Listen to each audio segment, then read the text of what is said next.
Hello বন্ধুরা, আজকের ভিডিওতে আমি ক্লাস 10-এর বৃত্তস্থ চতুর্ভুজ সংক্রান্ত উপপাদ্য এই চ্যাপ্টারের যে এক্সারসাইজ কোষে দেখে 10, ঠিক আছে, এর একটা প্রবলেম নিয়ে আলোচনা করবো। এটা 18 দাগের প্রবলেমটা। প্রবলেমটা কি বলেছে দেখো, যে এবিসি একটা ত্রিভুজ অঙ্কন করেছি যার এবি আর এসি ইকুয়াল এবং বর্ধিত বিসি এর উপর ই যে কোনো একটি বিন্দু। এবিসি ত্রিভুজের পরিবৃত্ত এই কে ডি বিন্দুতে ছেদ করলে প্রমাণ করি যে এসিডি কোণ ইকুয়াল টু এইসি কোণ। ঠিক আছে, এটা আমাকে প্রমাণ করতে হবে। এখানে ফিগারটা কেমন হবে দেখো, আমি এই দিক করে ফিগারটা ড্র করছি। এটা বলে দেওয়া আছে একটা সমদ্বিবাহু ত্রিভুজ বলে দেওয়া আছে। দেখো A B equal to AC আমাকে বলেই দেওয়া আছে, A B C, A B এবং এসি ইকুয়াল বলে দেওয়া আছে। এবার এইটাকে এর যে পরিবৃত্ত সেটা আমি আঁকলাম। এবার বলছে বিসির যদি আমি বর্ধিতাংশ করি তাহলে বলছে দেখো বিসি এর পরিবৃত্ত এ ই কে, বিসি এর উপরে ই যে কোনো একটি বিন্দু নিয়েছি, তাহলে বলছে এ বিসির এর পরিবৃত্ত এ ই কে ডি বিন্দুতে ছেদ করেছে। আচ্ছা, এটা হচ্ছে ই বিন্দু, এটা একটা ই বিন্দু। তাহলে এ এবং ই কে আমি যোগ করছি এখানটাতে, তো আমি এইভাবে করলাম। তাহলে এখানে যে এটা হচ্ছে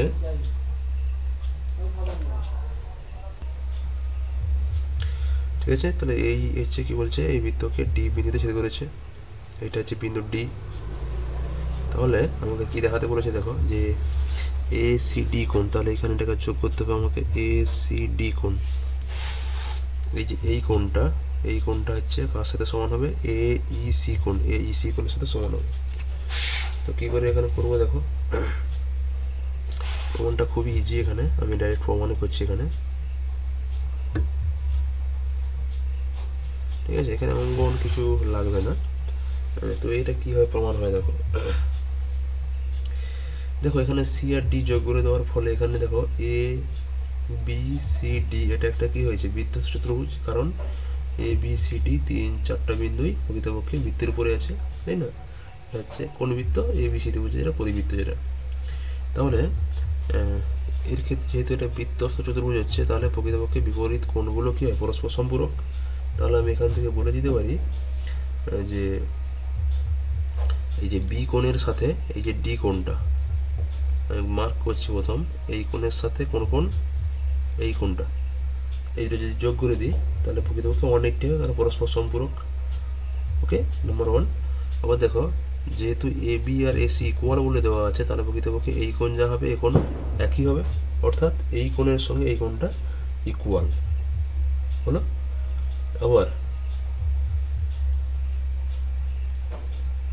আবার কি হবে দেখো, আমি এই কোণের সঙ্গে এইটা ইকুয়াল পাচ্ছি। এরপরে আমি যদি সরি একটু ভুল বললাম, এই কোণের যোগফল দুটো 180 ছিল, আর হচ্ছে তাহলে এই কোণের সঙ্গে যেহেতু এইটা ইকুয়াল, তাহলে প্রকৃতপক্ষে এই কোণ প্লাস এই কোণ ইকুয়াল টু 180 ডিগ্রি। এবারে দেখো এইটা তো পুরোটা 180 আছে, এই পুরো পোর্শনটা, তাহলে প্রকৃতপক্ষে এই কোণ সমান হচ্ছে দেখো 180 ডিগ্রি মাইনাস কোন কোণ হবে, এই কোণটা, মানে 180 ডিগ্রি ওদিকে নিয়ে যাচ্ছি আমি, তাহলে প্রকৃতপক্ষে এই কোণটা কার সঙ্গে সমান হচ্ছে, এই কোণের সঙ্গে সমান হয়ে যাচ্ছে, এই যে সিডিই কোণের সঙ্গে সমান হয়ে যাচ্ছে। এরপরে আমি যদি এই ছোট ত্রিভুজটা ধরি, সিডিই ত্রিভুজটা ধরি, এই ত্রিভুজের ক্ষেত্রে বহিস্থ কোণ কোনটা আসছে দেখো তো, এই যে এই কোণটা পিসিডি কোণটা বহিস্থ কোণ আসছে। আমরা জানি কি বহিস্থ কোণটা দূরবর্তী অন্তস্থ কোণের সমষ্টির সমান, তাই না? তো এইটা যদি আমরা কাজে লাগাই সেখান থেকে একটা রেজাল্ট পাবো, ওটাই আমি এখানে করছি। তাহলে এখানে কি হচ্ছে, তাহলে এ বি সি ডি হলো বৃত্তস্থ চতুর্ভুজ। অতএব এ বি সি কোণ প্লাস এ ডি সি কোণ ইকুয়াল টু 180 ডিগ্রি। এখানে অবশ্যই লিখে দিতে হবে, যেহেতু বৃত্তস্থ চতুর্ভুজের বিপরীত কোণগুলি পরস্পর কি হয় সম্পূরক, তাই না? এই স্টেটমেন্টটাকে আমরা এখানে কাজে লাগাচ্ছি।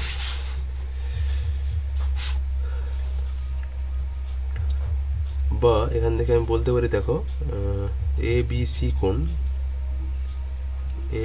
কোণ equal to 180 degree minus ADC কোণ।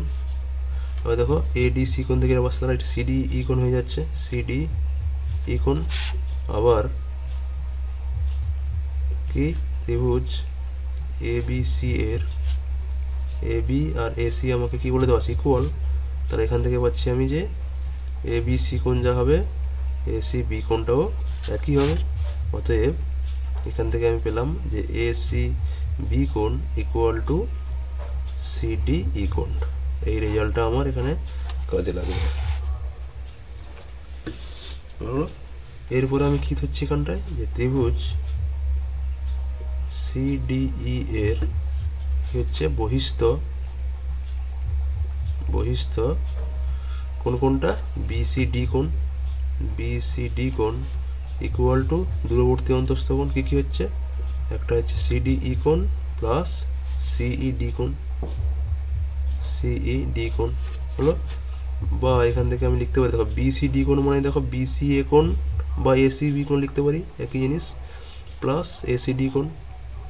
এইটাকে দুটো কোণের সমষ্টি ছিল, এটা ইকুয়াল টু তাহলে সিডিই কোণ প্লাস সিইডি কোণ।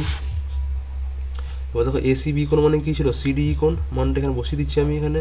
তাহলে সিডিই কোণ এসিডি কোণ ইকুয়াল টু সিডিই কোণ প্লাস সিইডি কোণ।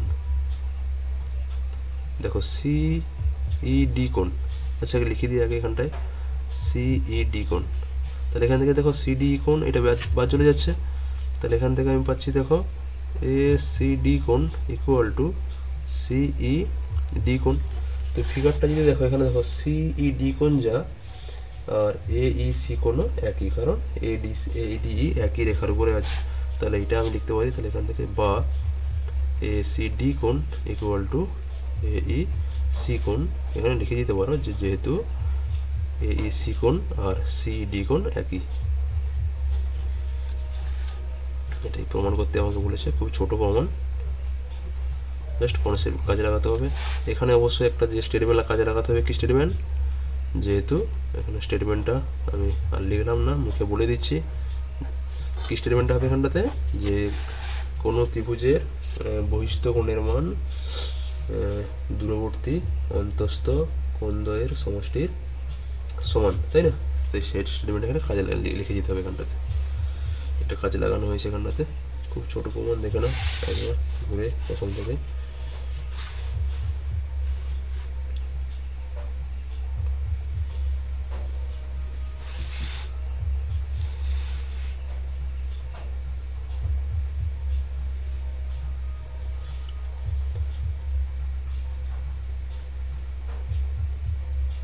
যদি কোথাও কিছু ডাউট থাকে অবশ্যই কমেন্ট সেকশনে জানাবে, আমি সেটা ক্লিয়ার করে দেওয়ার চেষ্টা করব। এবং তোমাদের যদি কিছু প্রবলেম থাকে অবশ্যই আমাকে কোন চ্যাপ্টারের প্রবলেম, এটা আমি শুধুমাত্র এই মুহূর্তে এই জিওমেট্রিগুলো নিয়ে আলোচনা করছি, পরে এগুলো শেষ হয়ে গেলে পর আমি নেক্সট কোনো টপিকস নিয়ে আলোচনা করব তোমাদের।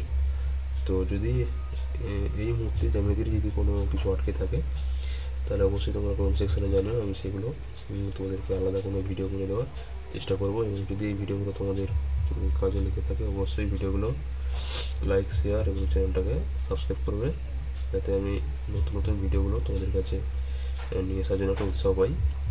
ওকে, থ্যাংক ইউ। আজকের ভিডিও এই পর্যন্তই, নেক্সট ভিডিওতে নেক্সট কোনো প্রবলেম নিয়ে আলোচনা করবো। ওকে, থ্যাংক ইউ।